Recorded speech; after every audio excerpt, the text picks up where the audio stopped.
The crystal champagne flute hit the marble floor of the Metropolitan Museum's Great Hall with a sound like breaking promises. Ophelia Sterling watched in horror as her father's face turned the color of old paper, his hand clutching his chest as he collapsed between a Ming Dynasty vase and a crowd of Manhattan's wealthiest socialites. Papa. Her scream cut through the classical music and polite conversation like a knife through silk. Her coral evening gown swirled around her legs as she dropped to her knees beside him, her hands shaking so badly she could barely find his pulse. The annual Sterling Foundation Gala had been perfect until 30 seconds ago. 500 guests celebrating her father's latest philanthropic achievement. Unaware that Theodore Sterling, pharmaceutical empire builder and ruthless business titan, was dying on the floor beside the Egyptian wing. "Someone call 911?" Ophelia's voice cracked with desperation. Her museum colleagues rushed forward, but everyone seemed frozen in that horrible moment between normalcy and catastrophe. A stranger with steady hands moved aside. "Please." The voice was calm, professional, and completely authoritative. Ophelia looked up to see a man pushing through the crowd with the confidence of someone who knew exactly what to do.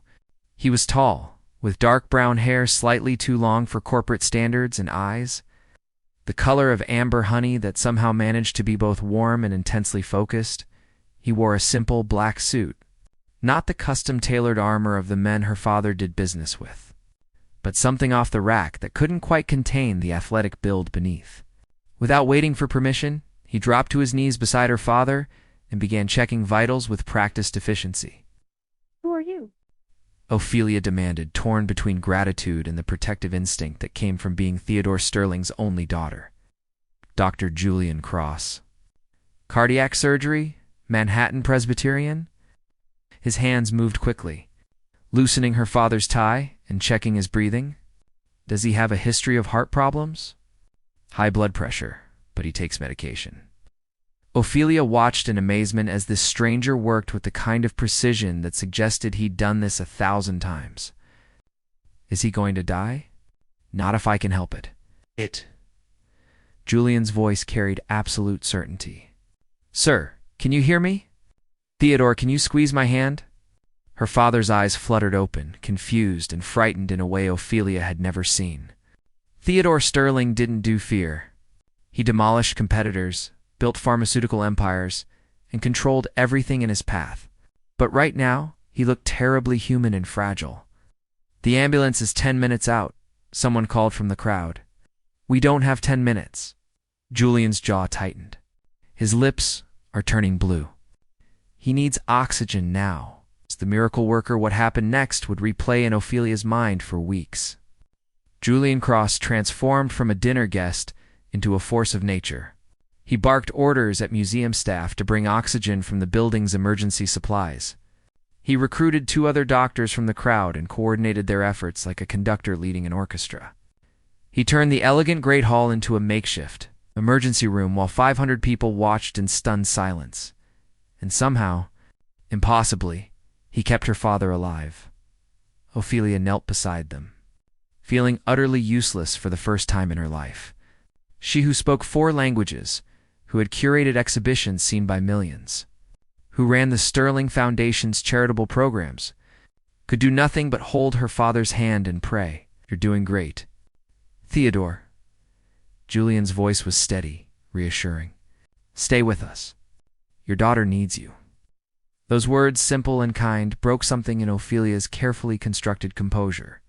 Tears streamed down her face, probably ruining the makeup that had taken an hour to apply. She didn't care. "Thank you," she whispered. "Thank you so much." Julian glanced at her, and for just a second, their eyes met. Something passed between them, some recognition that went deeper than gratitude or professional courtesy. It felt like lightning in a bottle. It's dangerous and beautiful and completely unexpected. Then the paramedics burst through the museum doors, and the moment shattered like that champagne glass. The revelation in the ambulance, "I'm coming with him," Ophelia stood, her voice brooking no argument as the EMTs loaded her father onto a stretcher. "Family only," the lead paramedic said. But Julian was already moving. "I'll ride along to brief the ER team." He looked at Ophelia, with those remarkable amber eyes. "You can follow in the ambulance," she wanted to argue, but her father's weak voice stopped her. "Let the doctor ... come." The ambulance, with sirens wailing and lights flashing. Ophelia finally had a moment to really look at the man who had saved her father's life.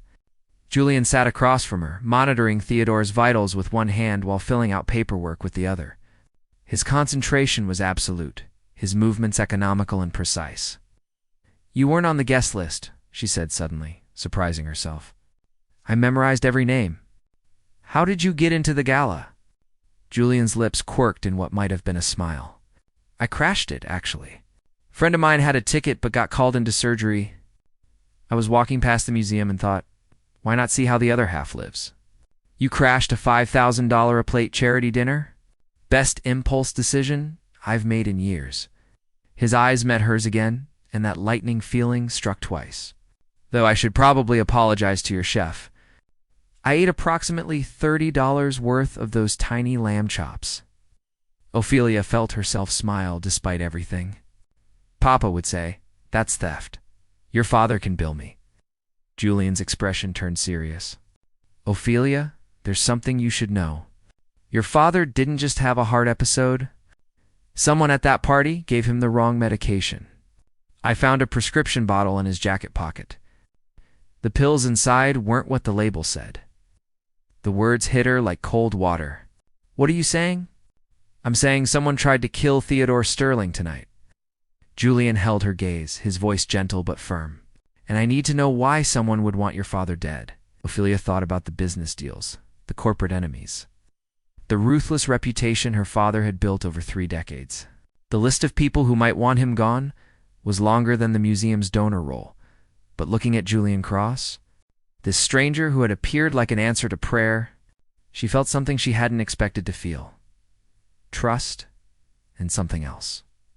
Something that made her pulse quicken in ways that had nothing to do with fear. "It's a long list," she finally whispered. "And I have a feeling you just walked into the middle of a war you didn't sign up for." Julian smiled, really smiled, and it transformed his serious face into something almost beautiful. "I'm a cardiac surgeon. I walk into wars for a living. Besides," he added, his voice dropping to something softer, more personal, "something tells me you're worth fighting for." As the ambulance pulled up to Manhattan Presbyterian's emergency entrance, Ophelia Sterling realized her life had just changed forever. She didn't know yet that Julian Cross was the son of the man her father had destroyed 15 years ago. She didn't know their families had a history written in betrayal and bankruptcy. All she knew was that a stranger with steady hands and amber eyes had saved her father's life. And somehow in the process he might have stolen her heart. The Dusty Bean was exactly the kind of place Ophelia Sterling never visited, tucked away on a narrow Brooklyn street between a laundromat and a vintage record shop. It smelled like burnt coffee and old books, and the chairs didn't match. Perfect anonymity. "I can't believe I'm doing this," Ophelia muttered, pulling her baseball cap lower over her face. She'd borrowed jeans and a sweatshirt from her assistant, ditched her usual designer handbag for a canvas tote, and felt like a spy in her own life. 3 weeks had passed since the gala, 3 weeks of her father recovering at home, 3 weeks of increased security, and 3 weeks of Ophelia being unable to stop thinking about the doctor who had saved him. Julian had visited Theodore twice in the hospital, professional and courteous. But there had been something in his eyes when he looked at her. Recognition, possibility, danger. The text message had arrived yesterday, simple and direct. "Coffee. Somewhere your father's people won't find us. I need to tell you something." Now, Ophelia sat in a corner booth, nervously shredding a napkin, wondering if she'd completely lost her mind. Dating anyone without her father's approval was complicated. Dating someone connected to the worst night of her life was insane. Dating the son of Richard Cross, the man her father had destroyed, was potentially catastrophic. "You came." Julian's voice made her jump. He slid into the booth across from her, wearing faded jeans and a navy blue Henley that made his eyes look like melted gold. Without the formal suit, he looked younger, more vulnerable, and dangerously attractive. "I almost didn't." Ophelia's hands trembled slightly as she wrapped them around her coffee cup. Julian, I did some research. I know who you are. Who your father was. The truth between them, Julian's expression didn't change, but something flickered in his eyes. Pain, maybe. Or resignation. Then you know why I shouldn't be sitting here with you? Your father, Richard Cross, used to be my father's business partner. Ophelia's voice was barely a whisper. They built Sterling Cross Pharmaceuticals together, until my father bought him out, took control of the patents, and left your family with nothing. Your father died 3 years later. Heart attack. Actually, Julian's voice was carefully controlled. It was suicide. But the death certificate said heart attack because that was easier for everyone. Easier to pretend that losing everything he'd built didn't break him completely. The words hung between them like a wall made of grief and anger. Ophelia felt tears sting her eyes. Julian, I'm so sorry. I didn't know. My father never told me the details. He just said it was a difficult business decision. Difficult business decision. Julian laughed, but there was no humor in it. That's one way to describe systematically destroying your partner's reputation.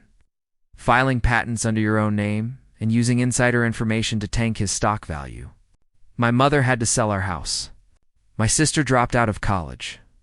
I worked 3 jobs to get through medical school. Then why did you save him? Ophelia's voice broke. Why did you save my father's life when you had every reason to let him die? Julian was quiet for a long moment, staring into his coffee like it held answers. When he looked up, his eyes were raw with emotion. Because I became a doctor to save lives, not end them. Because revenge doesn't bring back the dead. And because he reached across the table, his fingers brushing hers so lightly it might have been accident. I saw you that night, terrified and crying, and I couldn't be the person who took your father from you, no matter what he took from me. Falling despite everything, Ophelia turned her hand over, letting their fingers intertwine. It felt like the most natural thing in the world, and the most dangerous. What are we doing, Julian? Something incredibly stupid, he smiled, and it was sad and beautiful.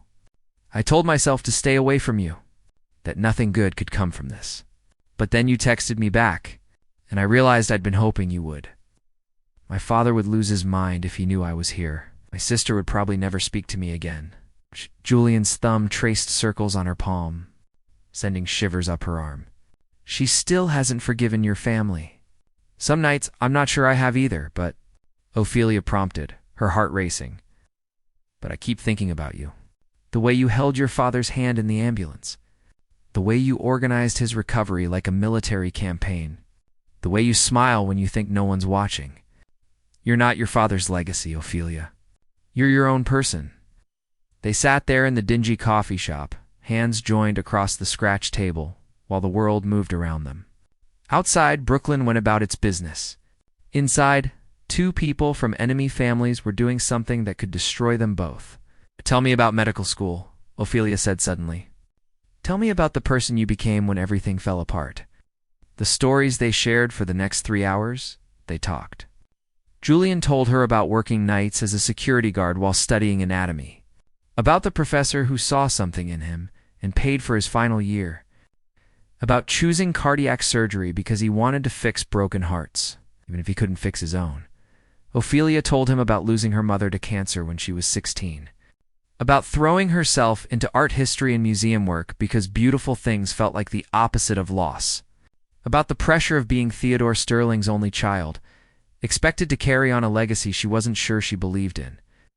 I found evidence, Julian said quietly as the afternoon light began to fade. Hidden in the hospital records. Someone tampered with your father's medication that night at the gala. Replaced his blood pressure pills with something that would trigger heart failure. Ophelia's blood ran cold. Who? I don't know yet. But whoever it is knew exactly what they were doing. Medical knowledge. Access to pharmaceuticals. He hesitated. Ophelia, I think someone inside Sterling Pharmaceuticals is trying to kill your father. And I think it might be connected to what happened 15 years ago. The patents, Ophelia breathed. The research my father took from yours? If someone could prove he stole them, the entire Sterling empire would collapse. Julian's expression was grim, and a lot of very rich, very powerful people would lose everything. The promise they couldn't keep, I should go. Ophelia stood reluctantly, knowing that staying longer would make leaving impossible. My security detail thinks I'm at a girlfriend's apartment. If they check... Julian stood too, close enough that she could see the gold flecks in his eyes, could smell cedar and coffee, and something uniquely him. When can I see you again? You shouldn't want to see me again, but I do. His voice was rough with emotion. I know this is crazy.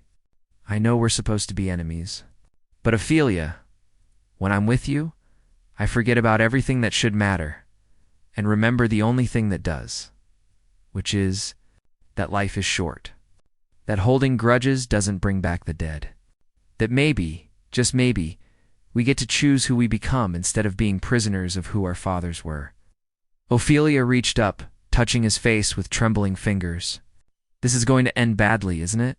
Probably spectacularly. Julian covered her hand with his, turning to press a kiss to her palm. But I think it might be worth it. They stood there in the fading light of the coffee shop. Two people from warring families, knowing they were about to walk into a storm. Outside, their fathers' legacies waited like landmines. Inside, something new and fragile was growing, something that might be strong enough to survive, or might destroy them both. The emergency call came at 2 a.m. Julian was already halfway to Manhattan Presbyterian before his conscious mind caught up with his instincts. The text from Ophelia had been brief, desperate. Papa collapsed again. They say hours, maybe less. Please come. You shouldn't go. Getting involved deeper would only complicate everything. But his feet were already carrying him through the hospital doors, past security, up to the executive floor where VIP patients paid premium prices for privacy.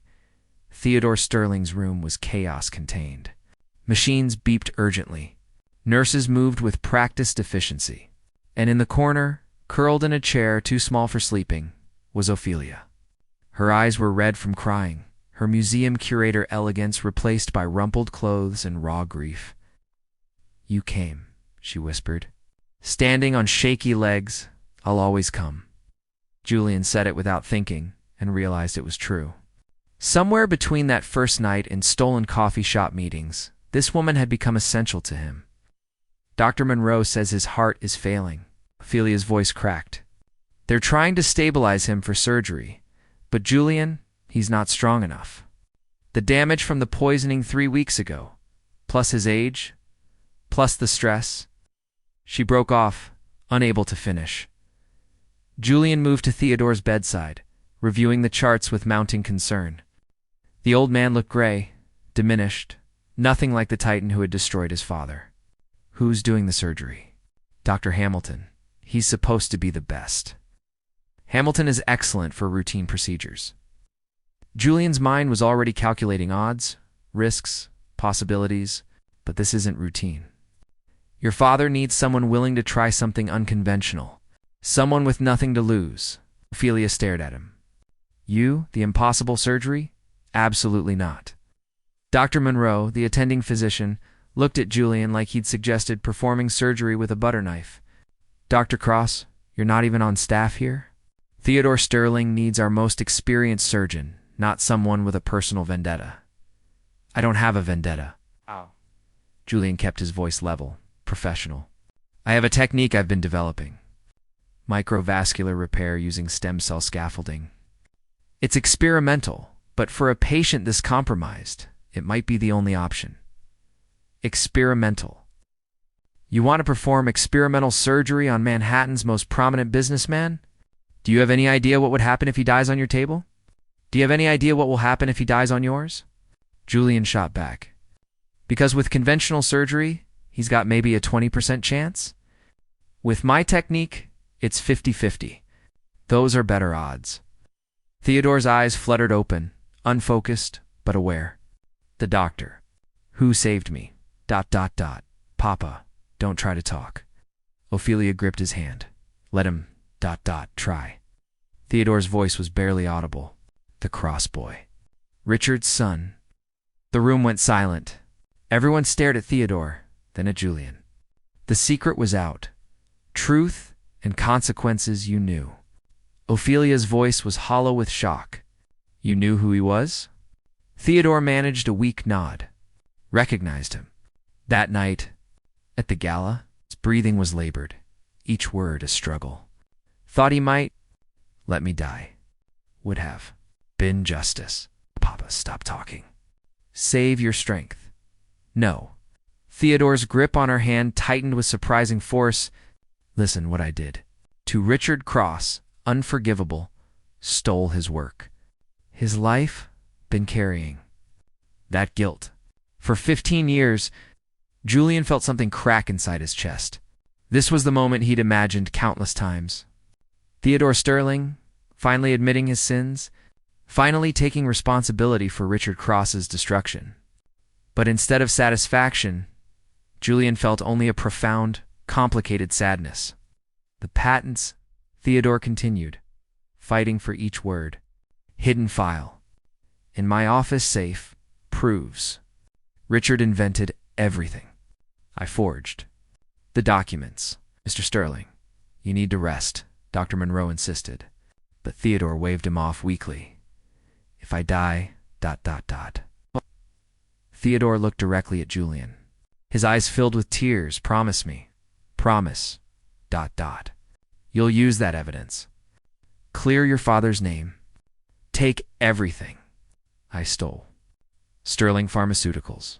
Should be Cross Pharmaceuticals, Papa. What are you saying? Ophelia's face was white with shock. Saying, I'm sorry.